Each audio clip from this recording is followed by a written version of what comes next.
اعوذ باللہ من الشیطان الرجیم بسم اللہ الرحمن الرحیم واستعینوا بالصبر والصلاۃ ان اللہ مع الصابرین ان اللہ وملائکتہ یصلون علی النبی یا ایھا الذین آمنوا صلوا علیہ وسلموا تسلیما اللہم لک الحمد کما هو اہلہ وصلی علی محمد کما هو اہلہ وافعل بنا کما انت اہلہ انت اہل التقوی و اہل المغفرہ۔ جناب رسول اللہ صلی اللہ علیہ وسلم کے جو فیوز ہیں اور ان کی برکات ہیں وہ تا قیامت تک اور یوم جزا تک رہیں گی۔ اس میں اس آیت میں جناب اللہ سبحانہ تعالیٰ ظاہری اعمال کو بھی ارشاد فرما رہے ہیں، باطنی اعمال کو بھی۔ جہاں ظاہر کا حکم ہوا وہاں باطن کا بھی متصل ہوا۔ اعمال ظاہری اور باطنی کا نام شریعت ہے جی۔ ظاہری اعمال کے لیے کچھ ظاہری اعمال ہیں، وضو کرنا، پاکی ہونا، ناپاکی کا خیال رکھنا، کچھ قیود و ضوابط اس کے ساتھ جڑے ہوئے ہوتے ہیں، کپڑوں کا پاک ہونا، جگہ کا پاک ہونا، قبلے کی طرف رخ کرنا، اور باطنی اعمال جو ہے وہ دل و دماغ کے ساتھ اس کا تعلق ہے۔ جہاں ظاہری اعمال کی حدود اور قیود ہیں وہاں باطنی اعمال کی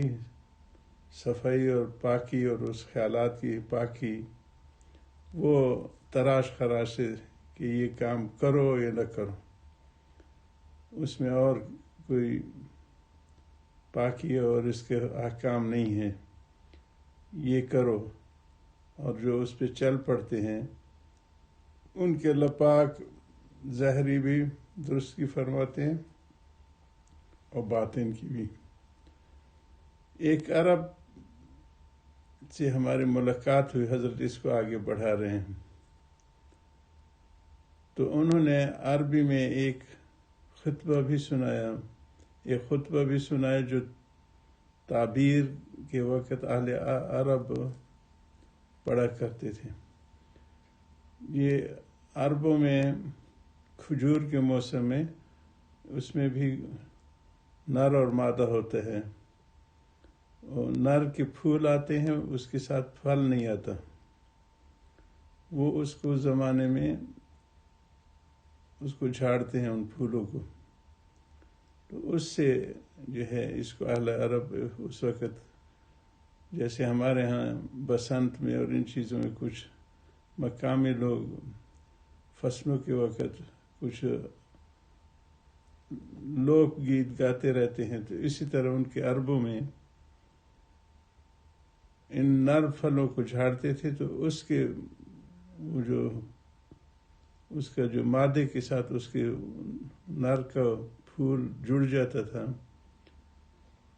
تو وہ فصل خوب سے خوب تر ہوتی تھی۔ تو انہوں نے عربی میں ایک خطبہ بھی سنایا جو تاثیر کے وقت یعنی اس کو جھاڑتے جو تھے ان کے کھجور کے پودوں کو، اس کو تعبیر کے وقت کہا جاتا تھا کہ وہ جس طرح ہمارے ہاں بسنت وغیرہ میں یہ فصلوں کے وقت ہوتا ہے، تو اس قسم کا خطبہ بھی کہا کرتے تھے، اشعار میں بھی اور نثر میں بھی۔ اہل عرب پڑھا کرتے تھے، جیسے ہمارے ہاں گڑیوں کے بیاہ میں جب چھوٹی بچی ہوتی ہے تو وہ اس زمانے میں کپڑے کی گڑیاں بناتی تھیں، اور اس کا وہ بھی خطبہ پڑھتی تھی، جیسے کہ دلہا دلہن کے خطبے ہوتے ہیں، تو وہ بھی گڑیوں کے بیاہ میں ایک مخترع خطبہ پڑھا جاتا ہے۔ ایک اسی طرح کا ان کھیل کے طور پہ وہ بچیاں اس طرح خطبہ پڑھتے جیسے حقیقی خطبہ ہوتا ہے۔ ایسے ہیں وہاں بھی بطور لہو لعاب کے تعبیر کے وقت ایسے معاملات ہوتے ہیں۔ رسول اللہ صلی اللہ علیہ وسلم جب مدینہ تشریف لے اور ان کو تعبیر کے علم ہوا تو آپ کو شبہ ہوا کہ یہ کوئی ٹوٹکا ہو، اور مگر یقین بھی نہ تھا، اس لیے آپ نے نرمی کے ساتھ اس پر انکار فرمایا کہ اگر تم میں یہ کام نہ کرو تو غالباً مناسب ہو۔ مسلم شریف کی روایت کو صحابہ نے جان نثار تھے، صحابہ تو سارے جان نثار تھے، آج کل کی طرح معارضہ کرنے والے نہ تھے، اس میں ان پہ اعتراض کرنے والے نہ تھے اور مخالفت کرنے والے نہ تھے۔ ان کی جان نثاری کی یہ حالت تھی کہ ایک صحابی نے قبہ دار مکان بنایا تھا، رسول اللہ صلی اللہ علیہ وسلم کو ان کے مکان پر گزر ہوا، آپ نے پوچھا کس کا مکان ہے؟ اس وقت ہائی رائز کا اتنا وہ نہیں ہوا تھا، ضرورت نہیں پیدا ہوئی تھی، اور گزشتہ اس میں نے وہاں پہ سر سید انجینئرنگ یونیورسٹی میں بھی کہا تھا کہ مکان کا ہونا تو فرض ہے، واجب ہے بچوں کے سر کے اوپر گرمی سردی سے بچانے کے لیے۔ پھر اس میں آسائش کی بھی کچھ سنت کہا گیا ہے کہ جس مکان میں بچوں اور گھر والوں کے لیے آسائش ہو، یہ سنت حضور صلی اللہ علیہ وسلم کو جب دو کام پیش ہوتے تھے تو نرمی اور آسانی والا راستہ لیتے تھے، اور اس کو جو ہے مکان بنانا تو فرض ہوا، اور نرمی آسانی اس میں پیدا کرنا سنت ہوا، اور زیبائش یعنی ڈیکوریشن وغیرہ یہ مباح ہے۔ اگر کسی رنگ سے انسان تھکا ہارا آتا ہے اور وہ کسی کلر سے جب لیٹتے بیڈ پہ تو اس کو سکون ملتے ہیں، اس میں ان کو مباح کہا گیا۔ اب تیسرے ہے نمائش۔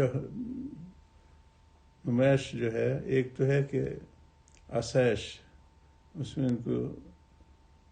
سہولت ملے، ان کی جو ہے طبیعت میں راحت ملے، آسائش تو اور زیبائش تک یہ جائز ہے۔ نمائش منع ہے کہ اس قسم کی تعمیر کرے کہ وہ دوسروں سے کوئی ممتاز لگے اور دوسرے عام اس وقت میں وہ چیز رواج میں نہ ہو، تو اس میں ان کو وہ اس کو ناپسند کیا گیا ہے کہ غالباً اس وقت ان چیزوں کو عام رواج میں نہیں تھی، تو ایک خاص قسم کو نمائش کا وہ ملتا تھا تاثر، اور اس کو بھی منع نہیں فرمایا، بس صرف پوچھا کہ یہ کس کا مکان ہے۔ تو اس کو جب وہ آئے تو حضور صلی اللہ علیہ وسلم نے وہ جو صحابہ پہ نگاہ کرم ہوتی تھی وہ ان کو ویسے محسوس نہ ہوئی جیسے ہر روز ہوتی تھی، تو پوچھا تو انہوں نے کہا آج حضور صلی اللہ علیہ وسلم کو اس طرف گزر ہوا تھا تو آپ کا مکان یکتا اور نمائش کی شکل محسوس ہوتی تھی، تو اس لیے اس کو منع کیا گیا کہ رہائش ہو، آسائش ہو، زیبائش ہو، اس کے حد تک تو ٹھیک ہے۔ اگر نمائش کا پہلو ہو تو اس کو ناپسند کیا، نمائش پھر حرام ہے۔ اللہ کی نعمت اس کو سمجھ کے ہو تو وہ تو ٹھیک ہے، جیسے آج کل ہائی رائزز وغیرہ ہیں۔ ایک صحابی رضی اللہ عنہ جی نے پوچھا حضور صلی اللہ علیہ وسلم، یا رسول اللہ میرے پاس زمین کم ہے، مجھے رہنے میں تنگی ہے، تو حضور صلی اللہ علیہ وسلم نے اس کو کہا کہ تمہارے پاس قطع ارض اگر زمین کم ہے تو آپ کے پاس سما تو ہے، یعنی جس کو ہمارے ہاں ٹاؤن پلاننگ میں کہتے ہیں کہ ہارزنٹل ایکسپینشن ہونی چاہیے ورٹیکل. تو جدید ضروریات میں تو ورٹیکل ٹاؤن پلاننگ والے کہتے ہیں. کئی اس کے فائدے ہوتے ہیں کہ ایک تو ایگریکلچر لینڈ ضائع نہیں ہوتی، پھر اس کا سنگل کنٹرول کا ایک سسٹم ہوتا ہے جو کافی زمین اس کے لیے ناکافی ہوتی ہے. تو یہ سارے فائدے اس سے ہیں کہ اگر وہ ورٹیکل اس میں جائے تو وہ پھر وہ نمائش میں نہیں آتا. خیر حضرت کی ان باتوں کو جاری رکھیں گے. وآخر دعوانا الحمدللہ رب العالمین.